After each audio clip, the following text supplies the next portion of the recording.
NASA వాళ్ళు సముద్ర గర్భంలో చాలా లోతుల్లో అన్వేషణ కావిస్తున్నారు. అవును, సముద్ర ఉపరితలానికి సుమారుగా 10 కిలోమీటర్ల లోపల వాళ్ల వెతుకులాట కొనసాగుతోంది. ఫ్లోరిడా తీర ప్రాంతానికి కొద్ది దూరంలోనే సముద్ర గర్భంలో అండర్ వాటర్ ల్యాబ్ ఒకటి ఉంది. అక్వేరియస్ రీఫ్ బేస్ అనే పేరు కలిగిన ఆ తరహా ప్రయోగశాల ప్రపంచంలో అదొక్కటే. ఏటా నాసాకు చెందిన 5 పరిశోధకులు, వ్యోమగాములు కొన్ని వారాల పాటు అక్కడ ఉండి ప్రత్యేకమైన పరిశోధనలు నిర్వహిస్తూ ఉంటారు. సదరు ప్రాజెక్ట్ పేరు నీమో. నీమో అంటే NASA's extreme environment mission operation. ఈ ప్రత్యేక పరిశోధనల శాస్త్రవేత్తలని ఆక్వానాట్స్ అని పిలుస్తారు. అంతరిక్షంలోని వాళ్ళు ఆస్ట్రోనాట్స్, సముద్రంలోని వాళ్ళు ఆక్వానాట్స్. బాగుంది కదా? ఇంతకీ వీరి పరిశోధనల లక్ష్యం ఏంటనేది తెలిస్తేనే అక్వేరియస్ రీఫ్ బేస్ లో వాళ్ళు ఏం చేస్తారన్నది అర్థమవుతుంది. నాసా రూపొందించిన ప్రత్యేక అండర్ వాటర్ వెహికల్ పేరు ఆర్పిఎస్. సముద్ర గర్భంలో 10 కిలోమీటర్ల లోతుకు వెళ్లగలిగే వాహకం ఇది. మీకు ఈ పాటికి సందేహం వచ్చేసి ఉండాలి, అంతరిక్ష పరిశోధనలు చేసే నాసా ఇలా సముద్రపు లోతుల్లో పరిశోధనలకు దిగిందేంటా అని. అవునా? నిజమే. మరి సముద్ర పరిశోధనల కోసం అమెరికాకు NOAA, national oceanic and atmosphere administration అనే సంస్థ ఉండగా, స్వయంగా నాసా సంస్థ సముద్రంలోకి దిగి ఏం చేస్తోందనే ఆలోచన సహజంగానే పుడుతుంది. ఏదైనా గ్రహాంతర జీవి గాని సముద్రం లోపల ఉందా, లేక తీవ్రమైన ముప్పేదైనా రానుందా, నాసాకు అది తెలిసిందా అనే రకరకాల అనుమానాలు వస్తూ ఉంటాయి. ప్రసిద్ధ భౌగోళిక శాస్త్రవేత్త ఎడ్వర్డ్ బుల్డర్ చెప్పిన సంగతిని ఒకసారి గుర్తు చేసుకుందాం. భూగోళం 2/3 నీటితో నిండుంది. మనిషికి చందమామ గురించి తెలుసు, అంగారక గ్రహం గురించి తెలుసు. అయితే భూగోళం మీద సముద్రాల లోతుల్లోకి వెళ్లి అక్కడ ఏముందో చూసి పరిశోధనలు చేయడం మాత్రం బహు కష్టం అన్నారాయన. అయితే 2024 చివరికల్లా సముద్ర గర్భ పరిశోధనలు ముగించాలనే కృత నిశ్చయంతో ఉంది నాసా. నాసా చేసే పరిశోధనలు మానవాళికి పనికొస్తాయనే సంగతి ఎంత నిజమో, దాని పరిశోధనలు మొట్టమొదట తమ అమెరికాకు లాభదాయకమైతేనే చేస్తుందన్నది అంతే నిజం.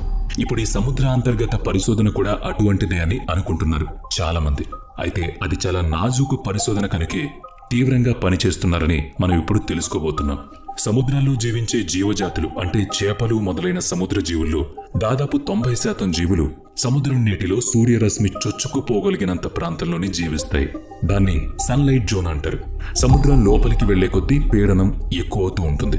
ప్రతి 10 కిలోమీటర్ల లోతుకు వెళ్లే కొద్దీ 1 అట్మాస్ఫియర్ యూనిట్ పీడనం పెరుగుతుంది. భూమి మీద మనిషి పైన పీడనం ప్రభావం ఉంటుంది.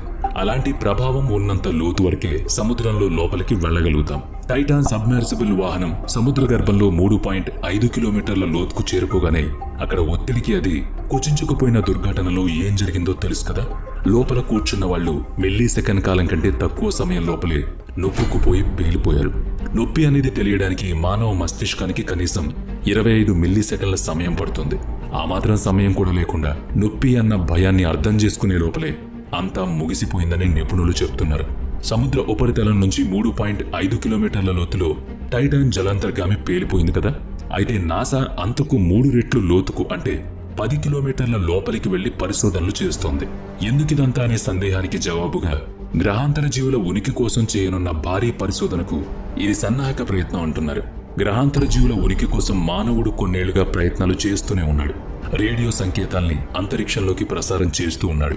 వోయేజర్ స్పేస్ క్రాఫ్ట్ల మీద మన ఆనవాళ్లు ముద్రించి సుదూర రోదశలోకి పంపిస్తున్నాడు. ఇలా ఎన్నో చేస్తున్నాడు. అయితే ప్రస్తుత ప్రయోగం మన సౌర కుటుంబంలోని గ్రహాల మీదని గ్రహాంతర జీవుల ఉనికికి సంబంధించిన పరిశోధనలు. అయితే దానికోసం సముద్ర గర్భంలో ఏం పని అనేది కదా సందేహం. నిజమే, మీరు గాని గమనిస్తే భూగోళం మీద జీవం పుట్టుక సముద్ర గర్భంలోనే జరిగిందని తెలుస్తోంది. ఇక్కడే నాసా 3 అంశాలను పరిగణలోకి తీసుకుంది. నీరు, శక్తి, రసాయన పదార్థం.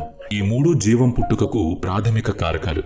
అంటే నిర్జీవాణువులు పరిణామ క్రమంలో జీవాణువులుగా మారి కోట్ల సంవత్సరాల పరిణామ క్రమంలో అనేక జీవులుగా వృద్ధి చెందడం జరిగిందనేది సిద్ధాంతం.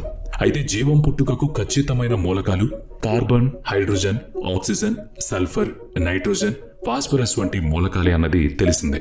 అవి పరస్పరం వివిధ పాళ్లలో కలిసి అంటే రసాయన రూపాలుగా ఏర్పడి జీవం ఆవిర్భవించింది. అయితే ఇవన్నీ ఒక్కచోట చేరినంత మాత్రాన జీవం పుట్టదు. అందుకు ఒక మాధ్యమం కావాలి, యానకం ఉండాలి, పూనిక కుదరాలి. అదే నీరు. ఈ మూలకాలన్నిటినీ వివిధ సమ్మేళనాలుగా కూర్చడానికి శక్తి కావాలి. అది సూర్యరశ్మి రూపంలో అందుబాటులో ఉంది.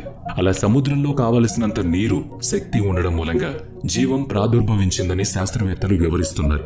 నీరు సరే, మరి సముద్రపు లోతుకు సూర్యుని కాంతి చేరదు కదా. అక్కడ శక్తి ఎక్కడిదో ఆలోచించండి. భూమి మీద ఉన్న మనకు సూర్యుడే శక్తి వనరు. ఇక్కడ ఒకే ఒక్క పెద్ద సందిగ్ధం ఉంది. జీవులకు కావాల్సింది శక్తి వనరా లేక సూర్యరశ్మి రూపంలోని శక్తి అనేది ఆ సందేహం. శాస్త్రజ్ఞుల వివరణ ప్రకారం జీవులకు శక్తి అవసరం. సూర్యుని కాంతి అలాంటి శక్తి వనరుల్లో ఒకటి. సులభంగా అందుబాటులో ఉండేది మాత్రమే. అంటే భూగోళం మీద జీవం పుట్టుకకు సూర్యరశ్మి కారణం కాదన్నమాట. ఇదిగో ఈ ఆలోచనతోనే నాసా సముద్ర అంతర్భాగంలో తొలి జీవం పుట్టుక ప్రాంతం ద హేడర్ జోన్లో పరిశోధనలకు పూనుకుంది. ఇదేదో ఆసక్తికరంగా ఉంది కదా. సూర్యుడు లేకపోతే భూమి గడ్డకట్టుకుపోతుందని కొందరంటారు. అప్పుడిక భూతాప శక్తి ఉండదు, పవన శక్తి ఉండదు, జలశక్తి ఉండదన్నమాట. అయితే శక్తి వనరైన సూర్యుడికి బదులు అణుశక్తిని, పోషకాల కోసం కృత్రిమ ఆహారాన్ని, ఆక్సిజన్ కు బదులు యంత్రాల ద్వారా ప్రాణవాయువును, మొక్కలకు బదులు ఆల్కే అంటే శైవలాల్ని అనగా నీటి పాచిని ఉపయోగించుకోవచ్చని, ఇవన్నీ శక్తి వనరులుగా ఉపయోగపడతాయని కొందరు నిపుణుల అంచనా.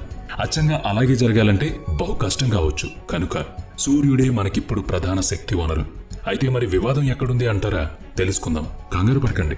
హేడల్ జోన్ సముద్రంలో అతి లోతైన ప్రాంతం. దాదాపుగా సముద్రం అడుగు భాగాన ఉన్న నేల. అక్కడక్కడ ఇది 11 కిలోమీటర్ల లోతు ఉంటుంది. అక్కడి భూభాగం ప్రమాదకరమైనదిగా ఉంటుంది. హైడ్రోథర్మల్ వెంట్స్ అంటే ఉష్ణ జలాలు విడుదలవుతూ ఉంటాయి. సన్నని చీలికలుగా ఉంటాయి. అర్థమయ్యేలా చెప్పాలంటే ఇవి అండర్ వాటర్ వోల్కనోస్ అంటే నీటి లోపల ఉండే అగ్నిపర్వతాలన్నమాట. ఇవి విస్ఫోటనం చెందినప్పుడు ఉబుకుతున్న నీరు, దాంతోపాటు ఖనిజాలు, లావా కలిసిన వేడి ఆవిర్లు విడుదలవుతాయి. అంటే వేడి నీటి బొగ్గల్లా తయారవుతాయి ఆ పరిసరాలు. ఆ చీలిక నుంచి వచ్చే నీటి ఉష్ణోగ్రత సుమారుగా 400 డిగ్రీల సెల్సియస్ వరకు ఉంటుంది. ఆ వేడికి దృఢమైన లోహాలు కూడా కరిగిపోతాయి. అలా సముద్ర అంతర్భాగం నుంచి ఉద్భవించిన ఉష్ణోగ్రత ఆ నీటిలో జీవం పుట్టుకకు కావలసిన శక్తిని అందించిందని శాస్త్రవేత్తలు చెప్తున్నారు. కాబట్టి సూర్యుని ప్రమేయం లేదంటున్నారు. అలా సంక్లిష్టమైన జీవాణువులు సముద్ర గర్భంలో పుట్టాయి. ప్రోటీన్స్, లిపిడ్స్, అరెనేట్స్ వంటి జీవకణాలు ఉద్భవించాయి. ఆపై ఏకకణ బ్యాక్టీరియాలు, వైరస్లు పుట్టుకొచ్చాయి. కొన్ని లక్షల సంవత్సరాల పరిమాణ క్రమంలో అభివృద్ధి చెందిన జీవకణానికి బహుకణ జీవులుగా తయారయ్యాయి. అవే మొక్కలు, జలచరాలు. ఆ మీదట లక్షల సంవత్సరాల జీవ పరిణామం జరిగి అనేక రకాల జీవులు భూగోళమంతటా వృద్ధి చెందాయి. ఇలాంటి జీవ పరిణామ క్రమాన్ని ఇతర గ్రహాల మీద నాసా ఊహిస్తోంది. భూమి మీద జీవం పుట్టుకకు కోట్ల సంవత్సరాలు పట్టినట్లే కాలావధుల్లో వ్యత్యాసం ఉండుగాక వేరే గ్రహాల మీద కూడా వెనుక ముందుగా జీవం పుట్టి ఉండేందుకు అవకాశం ఉంది కదా అంటున్నారు నాసా శాస్త్రవేత్తలు. సరే, నాసా వాదన తార్కికంగా సరిపోతుందనుకుంటే అది ఊహిస్తున్న గ్రహం మన సౌర కుటుంబంలోనే ఉంటే అది ఏదన్నది మరో ప్రశ్న. బుధుడు అంటే మెర్క్యూరీ సూర్యుడికి మరీ చేరువుగా ఉంటుంది కనుక అక్కడ శుక్రుడు అంటే వీనస్ మరీ ఆమ్లతత్వం కలిగింది కనుక అక్కడ అంగారకుడు అంటే మార్స్ ని ఇప్పటిదాకా శోధించినంత మేరకు ద్రవరూప నీరు లభించలేదు కనుక అక్కడ జీవం ఉండేందుకు అవకాశాలు లేనట్లే. తక్కిన 4 వాయుగోళాలు కనుక అక్కడ జీవం ఉండేందుకు చోటు లేదు. అవును, అక్కడ భూభాగమే లేనప్పుడు నీరు కూడా ఉండదు కదా. మరి ఇంకెక్కడ జీవం ఉండొచ్చునంటే వాయుగోళాలైన జూపిటర్, బృహస్పతి, సాటర్న్, శని, యురేనస్, వరుణ, నెప్ట్యూన్ అంటే ఇంద్రగ్రహాల చందమామలున్నాయి కదా, అవి వాయుగోళాలు కావు, గట్టి నేల కలిగిన గోళాలే. వాటిలో ఒకటైన యూరోపా మీద జీవం ఉందనేది నాసా వారి అంచనా. జూపిటర్ అంటే బృహస్పతి గ్రహం యొక్క 4వ పెద్ద చందమామ అయిన యూరోపా మీద భూమి మీద ఉన్నట్టుగా లవణ సముద్రాలు గుప్తంగా ఉన్నాయని నాసా కనిపెట్టింది. 1979 నాటి వోయేజర్ ప్రయోగాలు, 1989 నాటి గెలీలియో ప్రయోగాలు యూరోపాకు అతి సమీపంగా ఫోటోలు తీశాయి. సెక్ట్రోస్కోప్ అంటే వర్ణపట సమాచారాన్ని విశ్లేషించాయి. యూరోపా బాహ్య వాతావరణం మొత్తం దట్టమైన మంచుతో కప్పబడి ఉంటుంది. అయితే దాని మాతృగ్రహం బృహస్పతి గురుత్వాకర్షణ కారణంగా యూరోపా ఉపరితలం సాగుతూ కుచించబడుతూ ఉంటుంది. టైడల్ ఫిక్సింగ్ అని పిలిచే ఈ భౌగోళిక ధర్మం కారణంగా యూరోపా కోర్ సచేతనంగా ఉంది. తత్ఫలితంగా భారీగా జియోథర్మల్ ఎనర్జీ పుడుతూ ఉంది. ఆ భూతాప శక్తి వల్ల భూ ఉపరితలానికి దిగువ పొరల్లో నీరు ద్రవ రూపంలోనే ఉంటుంది. అంతేకాకుండా యూరోపా తాలూకు భూ అయస్కాంత శక్తి తరంగాల మూలంగా దాని భూమి దిగువ పొరల్లో విస్తారంగా లవణ మహాసముద్రాలు ఉన్నట్లు తెలుస్తోంది. శాస్త్రవేత్తల్ని అబ్బురపరిచిన సంగతి ఏంటంటే గురుగ్రహం చందమామ అయిన ఈ యూరోపా మీదున్న మహాసముద్రాల జలరాశి భూగోళం మీద జలరాశికి రెట్టింపు ఉందంట. భూగోళం మాదిరే యూరోపా కోర్ వద్ద జియోథర్మల్ ఎనర్జీ అనగా భూతాపోష్ణోగ్రత దండిగా ఉంది. రెండింటి సముద్రాల మూలకాల సంయోజనం కూడా ఒక్క మాదిరిగానే ఉంది. అనగా ఏంటంటే యూరోపా మహాసముద్రాల అంతర్భాగంలో అంటే ఆ లోతుల్లో హైడ్రోథర్మల్ వెంట్స్ ఉండే అవకాశం మెండుగా ఉండాలంటున్నారు శాస్త్రవేత్తలు.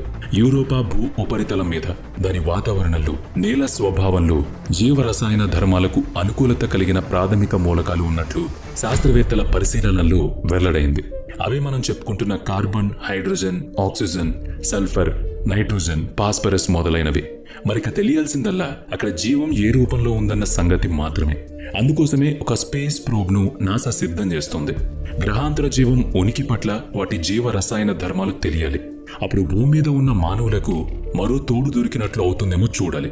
ఈ ప్రయోగంలో ఏ వివరాలు తెలిసినా కూడా అవి భూగోళం మీద వివిధ దేశాల అంతరిక్ష ప్రయోగాలకు స్ఫూర్తిని కలిగించడం మాత్రం తథ్యం. చంద్రయాన్ 3 ప్రయోగం ద్వారా అంతవరకు ఎవ్వరూ చేరని చంద్రుని చీకటి ప్రాంతాన్ని పరిశీలించగలిగిన భారత్ మరింత మందికి ప్రేరణ కలిగించింది కదా. అసలు దాని ప్రయాణ మార్గమే గొప్ప ఆసక్తికరంగా, చౌకగా జరిగిందన్నది అగ్రదేశాల్ని కూడా ఆశ్చర్యపరిచింది. స్లింగ్ షాట్ పద్ధతిలో భూమిని 5 సార్లు చుట్టి భూ ఆకర్షణను వదిలించుకుని ఒక్కసారిగా అది చంద్రుని వైపు దూసుకుపోయింది. ప్రతిరోజు మనము విశేషాల్ని అనుసరిస్తూనే ఉన్నాం. ఇప్పుడు యూరోపాను చేరడానికి కూడా మనం ప్రేరణను అందించాం. అవును, నాసా పిన్ బాల్ ఆటలో మాదిరిగానే ఉపగ్రహాన్ని భూమి నుంచి యూరోపా దిశగా పంపించబోతోంది. గురుగ్రహం చందమామ యూరోపాను చేరాలంటే చంద్రయాన్ 3 సమయంలో మన రాకెట్ ప్రయాణించిన దూరానికి 1600 రెట్లు ఎక్కువ దూరం ప్రయాణించాలి. అంటే చందమామ మన పక్కిల్లే అనుకుంటే యూరోపా ముంబై నుంచి ఢిల్లీ అంత దూరంలో ఉంటుంది. ఈ మధ్యలో అది అంగారకుణ్ణి, బృహస్పతిని దాటి వెళ్ళాలి. వాటి భూ ఆకర్షణను ఎదురించి ముందుకు దూసుకుపోవాలి. అంతేకాకుండా వాటి చందమామల గురుత్వాకర్షణను కూడా తప్పించుకుంటూ ప్రయాణించాలి. పైగా అంగారకుడు, బృహస్పతిల మధ్యనున్న ఆస్ట్రాయిడ్ బెల్ట్ గుండా చాకచక్యంగా చొచ్చుకుపోవాలి. లక్షల అంతరిక్ష వస్తువుల, వాయు పదార్థణువుల గురుత్వాకర్షణను, వాటిని తాకే ప్రమాదాలను నైపుణ్యంగా దాటుకుంటూ యూరోపాను తాకాలంటే ఎంత శక్తితో ఆ స్పేస్ ప్రోబ్ ప్రయాణించాలో అర్థం చేసుకోండి. ఒక్కసారి భూ వాతావరణం దాటిందంటే సూర్యుని గురుత్వాకర్షణ, సౌర పవనాల ఉష్ణోగ్రత కూడా పెద్ద అడ్డంకి అన్నది మర్చిపోకూడదు. యూరోపా మిషన్లో మొదటి అంకం యూరోపా క్లిప్పర్ శాటిలైట్. ఇది 2024 అక్టోబర్లో భూమి నుంచి బయలుదేరి అంగారక గ్రహాన్ని సమీపించి అక్కడ స్లింగ్ షాట్ తీసుకుని బూమరాంగ్ లాగా తిరిగి భూమి దిశగా వస్తుంది. మళ్లీ భూమి ఆకర్షణ నుంచి స్లింగ్ షాట్ తీసుకుని గురుగ్రహం దిశగా వెళుతుంది. అక్కడి నుంచి పింగ్ పాంగ్ బాల్ మాదిరిగా దిశ మార్చుకుని యూరోపా వైపు ప్రయాణిస్తుంది. ఈ మొత్తం ప్రయాణానికి శాస్త్రవేత్తల లెక్కల్లో 7 సంవత్సరాలు పడుతుంది. ఇది కేవలం తొలి దశ మాత్రమే. ఆ మాత్రం సమయం పడుతుందిలే అంటారా? నిజమే.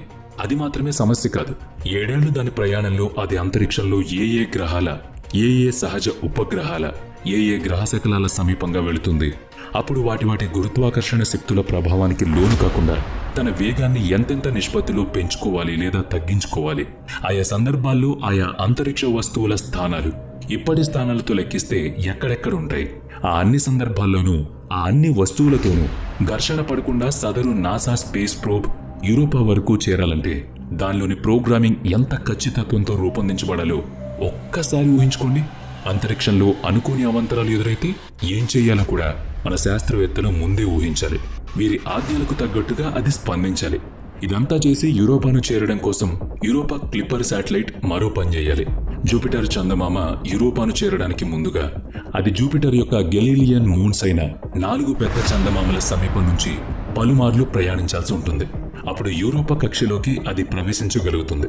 2031లో అది యూరోపాను చేరాలనేది నాసా లెక్కల సారాంశం. అప్పుడు అది యూరోపాను చక్కర్లు కొడుతూ దాన్ని స్కాన్ చేస్తూ దాని గురుత్వాకర్షణ తారతమ్యాలను, ఉష్ణోగ్రతల వ్యత్యాసాలను, వాతావరణ మార్పులను, వాయువుల గమనాలను, ఇంకా మరెన్నో విషయాలను సంగ్రహించి ఆ సమాచారాన్ని భూమికి చేరవేస్తుంది. అలా అది యూరోపా ఉపరితలం మీద దిగి తర్వాత దాని నేలపై క్రయోబోట్స్ అనగా మంచును చీల్చి వెళ్ళగలిగే రోబోట్లను వదులుతుంది. మరి యూరోపా ఉపరితల విశేషాలు తెలియాలి కదా. అందుకు దాని ఉపరితల మూలకాల సంయోజనం, రసాయన ధర్మాలు ఇత్యాది విషయాలు తెలుసుకోవాలి. ఇప్పటి వరకు మన వద్ద ఉన్న సమాచారం ప్రకారం యూరోపా ఉపరితలం నుంచి దిగువకు 2 కిలోమీటర్ల నుంచి 20 కిలోమీటర్ల మందపాటి మంచు పొరలుండొచ్చు. అంత మందపాటి మంచు పొరలను చీల్చుకుంటూ సదరు ప్రోబ్ ఆ క్రిందనున్న నీటి నిల్వల వరకు చేరుకోవాల్సి ఉంటుంది. అందుకోసం కొన్ని సంవత్సరాల సమయం పట్టొచ్చు. అది ఎలా వెళుతుందంటే మంచును అనుధార్మిక శక్తితో కరిగిస్తూ ఆ దిగువన ద్రవ రూపంలో ఉన్న నీటి పొరలను చెరుపుకుంటూ అది తనతో పాటుగా తీసుకువెళ్లిన 48 సూక్ష్మమైన రోబోట్లను అక్కడ విడిచిపెడుతుంది. అవి అక్కడ ఈదులాడుతూ అక్కడ సముద్ర జలాల్లో జీవం మునికిని వెతుకుతూ ఉంటాయి. ఒకవేళ అక్కడ గ్రహాంతర జీవం అంటూ ఉంటే వాటి జీవ భౌతిక ధర్మాలు ఎలా ఉంటాయన్నది ప్రస్తుతానికి ఊహించడానికి అసాధ్యం. అయితే ఈ సువిశాల విశ్వంలో మనం ఒంటరి వారం కాదన్నది తెలుస్తుంది కావచ్చు. అయితే ఆ జీవం మన వంటి బుద్ధిజీవులేనా, లేక ఇంకా ప్రాథమిక దశలో ఉన్న జీవులా, కాకుంటే మనకంటే ఎక్కువ బుద్ధివంతమైన జీవులా అన్నది మనకు తెలియాల్సిందే. యూరోపా మీద బుద్ధిజీవులు భూ ఉపరితలం మీదనే జీవించాలనే నియమమే లేదు. ఆ జీవులు నీళ్లల్లోనే తమ నాగరికతను వృద్ధి చేసుకుంటున్నవై ఉండొచ్చు. వాటి జీవధర్మం ప్రకారం అవి జలచరాలై ఉండొచ్చు, జలంలోనే జీవిస్తున్న బుద్ధిజీవులై ఉండొచ్చు. అన్ని ప్రస్తుతానికి కావచ్చు అనే మాటలే. మరి 7 ఏళ్ల తర్వాత యూరోపా క్లిప్పర్ శాటిలైట్ యూరోపాను చేరి మరికొంత కాలం తర్వాత అక్కడ మంచు ఉపరితలాన్ని చీల్చుకుని సముద్రం లోపలికి చేరి చూశాక గాని నిర్ధారణ కాదు గనక నిరీక్షణ చేయక తప్పదు. మనిషి కూడా బుద్ధిజీవియే. కనుకనే Kepler space telescope, Hubble space telescope, తాజాగా జేమ్స్ వెబ్ స్పేస్ టెలిస్కోప్ ఇంకా మరిన్ని దుర్బిణుల ద్వారా సుదూర రోదశని వాటి కనుచూపు మేర జల్లెడ పడుతున్నా నేటి వరకు మరో ప్రాంతంలో ఎక్కడా ఏలియన్ లైఫ్ కనిపించలేదు. లక్షల కాంతి సంవత్సరాల దూరం వరకు దృష్టి సారించిన భూగోళం మీద తప్ప వేరెక్కడ జీవం అడుగు పడలేదు. దాని ఆనవాలు కూడా ఎక్కడా లభించలేదు. అయితే మన దృష్టికోణం బహుశా చాలా పరిమితంగానే ఉందేమో ఆలోచించండి. మన భూమి మీద జీవావిర్భావం జరిగి జీవ పరిణామం చెంది బుద్ధిజీవుల వికాసం జరిగిన తీరులోనే విశ్వంలోని ఇతర ప్రాంతాల్లోనూ జీవం పుట్టి పెరిగి జీవిస్తుండాలని అనుకుంటున్నారేమో కదా. మరి బహుశా మన ఆలోచన తీరు మారాలేమో అనుకుంటున్నారు శాస్త్రవేత్తలు. జీవ వైవిధ్యం విశ్వాంతరాలంలోనూ ఉండొచ్చు అనేది మన శాస్త్రవేత్తల ఆలోచన. భూగోళం మీద భూచర, జలచర, ఉభయచరాలున్నట్లే మనకు తెలిసిన తీరులో అక్కడే జీవ వికాసం జరిగుండొచ్చు. మనకు తెలిసిన తీరులో ఆలోచిస్తున్నాం కనుక సినిమాల్లో ఏలియన్స్ ని కూడా మనుషులను పోలిన ఆకారాల్లోనే ఊహిస్తున్నాం కదా. ప్రెడేటర్ వంటి కథలు చిత్రీకరించిన, అవతార్ వంటి కథలను తెరకెక్కించిన ఆ జీవులు భూగ్రహ జీవులను పోలుండడం మన ఊహలకు ఉన్న పరిధులను సూచిస్తుంటాయి. కనుక ఆ గ్రహాంతర జీవుల బయాలజీ ఎలా ఉందో, ఆ జీవుల కెమికల్ కాంపోజిషన్ ఎలా ఉందో, వాటి ఫిజియాలజీ ఎలా ఉందో, అక్కడ అట్మాస్ఫియర్ ఎలా ఉందో, అది అక్కడ జీవులపై ఎటువంటి పరిణామాలని కలిగిస్తుందో తెలియాలంటే ముందు ఆ జీవుల ఉనికి తెలుసుకోవాలి. మరో ముఖ్యమైన విషయం, మనం వెతుకుతున్న చోటే సరైందో కాదో తెలుసుకోవాలి. ఏదేమైనా కూడా భౌగోళికంగా, పర్యావరణ పరంగా, వాతావరణ పరంగా, రంగు, రూపు, భావజాల పరంగా, జాతి, కులమత ధర్మాల విభిన్నతతో, సామాజిక, ఆర్థిక, రాజకీయ, విద్య, వైజ్ఞానిక అంతరాలతో కూడిన మనుషుల్లే ఈ భూగోళం మీద మనిషి మనుగడను లక్షల సంవత్సరాలుగా కొనసాగిస్తోంది. తన తోటి జీవజాతులతో కలిసి జీవిస్తున్నాడు మనిషి. కొట్టుకున్నా, తిట్టుకున్నా, పరస్పరం ఒకరినొకరు అంతం చేసుకుంటున్నా కూడా జీవన వికాసం కొనసాగుతోంది. ఈ విశ్వంలో మనం ఏంటనే జిజ్ఞాస, మనకి తోడు ఎవరున్నారనే తృష్ణ కలిగిన శాస్త్రవేత్తలని సాధారణ మానవుడి కంటే భిన్నంగా నిలబెడుతూ తక్కిన సమాజానికి కుతూహలాన్ని రేకెత్తించేలా మనిషి తత్వం, మానవ తత్వం పరిడవిల్లాలని కోరుకుందాం. ఆ విశ్వంలో మనకొక తోడు దొరికినా దొరక్కున్నా కూడా మనిషితో మనిషి మాత్రం నిలబడతాం. ఏదేమైనా కానీ మానవ నాగరికత మాత్రం వినాశనం వైపు కాకుండా నిర్మాణాత్మక దిశగానే కొనసాగి ఉన్నతంగా నిలవాలి. అప్పుడే నాసా అయినా మరొకరైనా ఏదైనా అంతరిక్ష విశేషం కనిపెట్టి మనకు చెబితే మన మానవుల గౌరవ మర్యాదలు నిలబడతాయి. మరి దీనిపై మీరేమంటారో చెప్పాలి సుమా. మన గ్రహాంతర నేస్తాలతో మనం ఎలా ఉండాలి, వాటికి ఆదర్శంగా ఉండాలంటే మనుషులుగా మనం ఎలా మసులుకోవాలన్నది చెప్పండి.